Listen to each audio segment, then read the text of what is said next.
ভারত বাংলাদেশ সীমান্তে আবারও অনুপ্রবেশের চেষ্টা ভেস্তে দিল সীমান্ত রক্ষা বাহিনী। মালদা জেলার একটি অসংরক্ষিত সীমান্ত অঞ্চলে কয়েকজন বাংলাদেশি নাগরিক অবৈধভাবে ভারতে প্রবেশের চেষ্টা করলে সতর্ক বিএসএফ জওয়ানরা তা প্রতিহত করেন। বিএসএফ সূত্রে জানা গিয়েছে, মালদার ওই সীমান্তবর্তী এলাকায় এখনও পুরোপুরি কাঁটাতারের বেড়া নির্মাণ সম্পূর্ণ হয়নি। এই সুযোগকে কাজে লাগিয়ে কয়েকজন বাংলাদেশি নাগরিক ভারতের অভ্যন্তরে ঢোকার চেষ্টা করছিল। গোপন সূত্রে খবর পেয়ে আগে থেকেই সতর্ক ছিল বিএসএফ। সীমান্তে টহলদারি জোরদার করা হয়। রাতের অন্ধকারে অনুপ্রবেশের চেষ্টা শুরু হতেই বিএসএফ জওয়ানরা তাদের চ্যালেঞ্জ করে।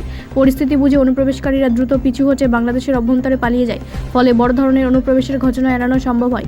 বিএসএফ এর এক আধিকারিক জানান, সীমান্তের যেসব অংশ এখনও অরক্ষিত রয়েছে সেখানে নজরদারি আরও বাড়ানো হয়েছে। নিয়মিত টহল এবং প্রযুক্তির ব্যবহার করে অনুপ্রবেশ রুখতে আমরা বদ্ধপরিকর। এই ঘটনার পর সীমান্ত এলাকায় নিরাপত্তা আরও জোরদার করা হয়েছে। স্থানীয় প্রশাসন বিএসএফ এর সঙ্গে সমন্বয় রেখে পরিস্থিতির ওপর নজর রাখছে।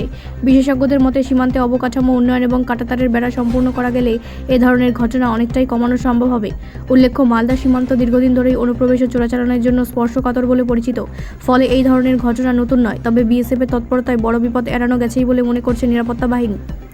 ব্যুরো রিপোর্ট, রাষ্ট্রীয় প্রসার বাংলা।